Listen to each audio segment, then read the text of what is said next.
The scent of him still clung to her skin. That was the first brutal thought. The mix of pine, frost, and something purely, terrifyingly male, the scent of Cashin, the Alpha King, was woven into her very pores. And as the first light of dawn cut through the grimy window of the borrowed room, Elena knew it was a death sentence. She had fled the royal estate in the dead of night, her body aching in ways that were both shameful and glorious, her heart a shattered crystal glass in her chest. She'd taken nothing but the plain clothes on her back and the single silver coin she'd earned from a month of scrubbing the palace floors. A floor scrubber. That's all he'd seen when he looked at her. A servant girl with timid eyes and a scent so faint it was almost human. But last night, under the blood-red moon of the Alpha's Ascension celebration, he hadn't looked at her like a servant. The memory was a physical blow. The crush of nobles and warriors in the great hall, the roar of celebration. She'd been clearing goblets, invisible, when his gaze like molten gold had found her across the smoke and chaos.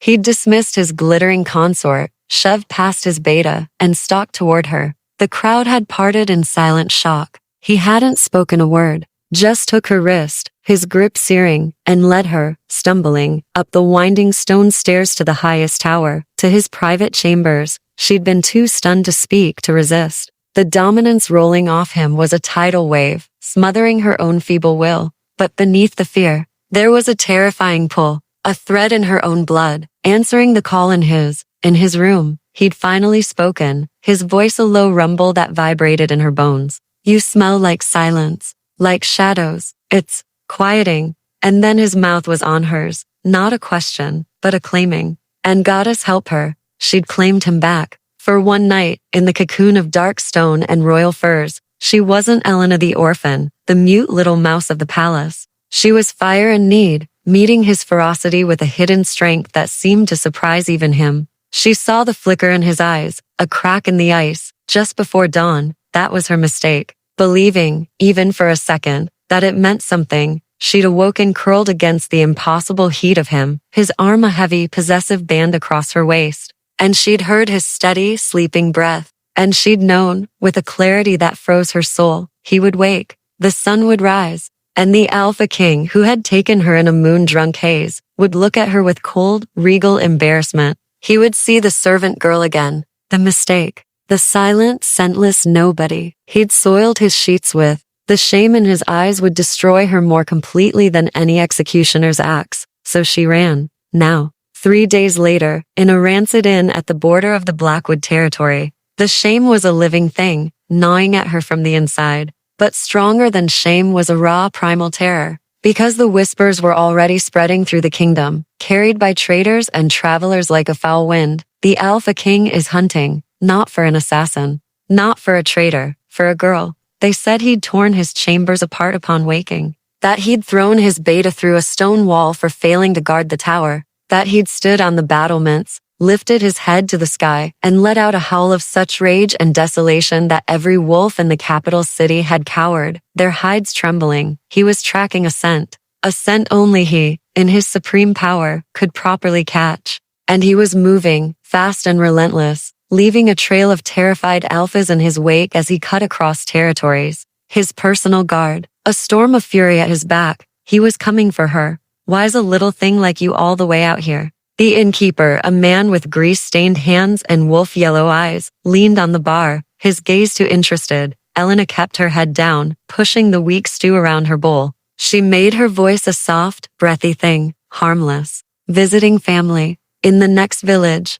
Through the Blackwood? Alone? He chuckled. A nasty sound. That's not a journey. That's a suicide wish. The beasts in those trees. They'd eat a faint little scent like yours before you even had time to scream. She flinched. A faint scent. That had been her disguise, her protection her whole life. In a world ruled by primal power and overwhelming pheromones, to be almost scentless was to be a ghost. But Cashin had smelled something. And now, she was terrified. He'd left his own mark on her, a beacon only he could follow. She fled to her rented closet of a room, her pulse hammering in her throat. She barred the door and pressed her back against the rough wood, sliding down until she sat on the cold floor. This was survival. This was all it was. Now, just putting one foot in front of the other, staying ahead of the storm. But her mind betrayed her, replaying the feel of his hands, the rough velvet of his voice in the dark. The way he'd whispered mine against her throat not as an endearment, but as a fundamental truth.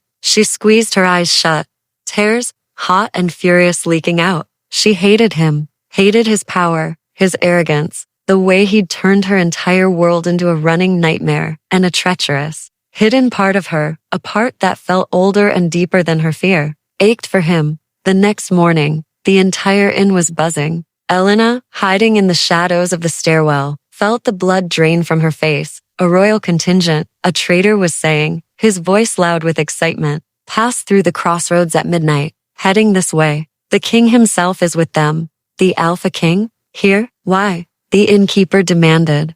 No one knows. But they say his eyes are pure wolf. He doesn't speak, just rides and sniffs the air and waits. Elena didn't hear the rest. She was already moving, a silent shadow, up the stairs. She grabbed her thin shawl, threw the single coin on the bed, and slipped out the back window, dropping into the filthy alley below, the Blackwood. It was her only chance. A dense, ancient forest, where scents were confused by decay and magic, where even a king might lose a trail. She ran. The forest swallowed her, the canopy so thick it felt like twilight at noon. The air was cold and smelled of rotting leaves and damp earth. She pushed her frail human body harder than she ever had, thorns tearing at her dress, branches whipping her face. She could hear nothing but her own ragged breath and the pounding of her heart. But then, she heard it, far behind her, but carrying through the still trees with chilling clarity. A howl. It wasn't a sound of anger this time. It was a long, low, resonant call. A summoning. A command that vibrated in her marrow and made her legs buckle. It was filled with such potent, undeniable need that for a second, she almost turned around. Come to me. She clapped her hands over her ears, sobbing as she forced herself forward. No, she choked into the silent wood. No. You don't want me. You want the mistake you think you made. She ran until her lungs were fire and her legs were lead. Dusk began to stain the woods purple. She found a hollow under a massive, gnarled root system, a den of sorts, and crawled inside, shivering from cold and exhaustion. She was so tired, so deeply, hopelessly tired. As she drifted into a fitful sleep, the last thing she felt wasn't fear. It was a strange, warm sensation blooming in her core, a feeling of rightness. And her final, fading thought was a question that had no answer. Why do I feel stronger here in the dark than I ever did in the light? Cashin stood at the edge of the Blackwood, his elite guard, a tense, silent semicircle behind him. The forest loomed before him, a wall of primordial shadow. He lifted his nose, drawing in a deep, slow breath. The kingdom thought he was hunting in rage. His beta, Kale, standing worriedly at his right hand, thought he was hunting for an insult to his honor. They were all wrong. The scent was here. Fainter, masked by moss and mushroom and old magic. But here, that elusive, quiet scent that had cut through the cacophony of the celebration like a single, pure note of music. The scent that had, for one night, silenced the roaring, violent chaos in his soul. He had awoken feeling a peace so profound he hadn't recognized it. And then he'd found the space beside him empty, cooling. And the peace had shattered, replaced by a fury so vast it scared him. But it wasn't fury at her. It was fury at her absence. A primal, instinctive knowledge screaming in his blood that something vital was missing. That she was missing. My king, Kale ventured, his voice cautious. The Blackwood is treacherous. It's not a place for a human girl. If she's in there, she's likely already dead. Let us fan out, bring her body back for proper. She is not dead. Cashin growled, the sound more beast than man. His gold eyes glowed in the gathering dark. And you will not touch her. No one will. He took another step forward, the scent thread pulling him, torturing him. He remembered the feel of her, not just the shocking heat of her body, but the way she had looked at him. Not with the fear he was used to, or the calculated desire of courtiers, but with a depth that had held him captive. And right at the peak, her eyes, a stormy gray, had flashed with a light that was anything but human. A light of power. He'd been too lost in the moon and the mating to question it. But now, the memory haunted him. What had he found? And why, by all the old gods, had she run from him? You have something of mine, little wolf, he murmured into the darkness, his voice carrying on the wind. And I have something of yours. You can't run from the bond you awakened. He didn't know if she could hear him. But he felt it a faint, answering tug in his own chest, a thread leading deep into the heart of the black trees. He shifted. The sound of tearing fabric and reshaping bone was loud in the quiet. Where the Alpha King stood, now stood a massive, obsidian black wolf, his shoulders level with a man's chest, his eyes burning like twin suns.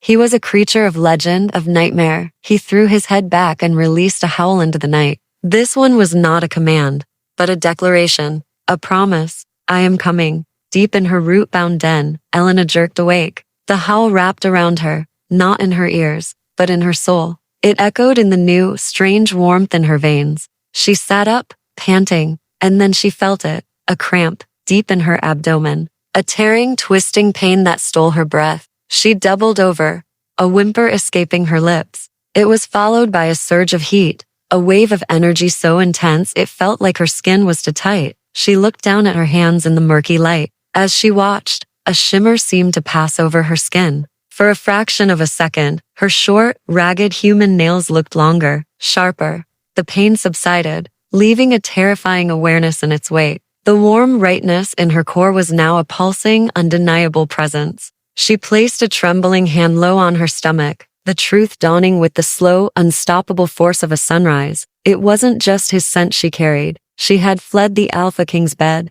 She had fled his kingdom, but she could not flee what they had created that night. And as the final, haunting echo of his howl died in the trees, another sound reached her, clear and close. Too close. The soft, deliberate crunch of a single paw step on fallen leaves, just outside her den. Then, silence. The scent of pine, frost, and furious. Relentless power filled the small space, suffocating her. He was here. He had found her. From the darkness beyond the roots, a voice spoke. Not a roar, not a howl, a low, velvet rough whisper, filled with a possession so absolute it left no room for air. Found you.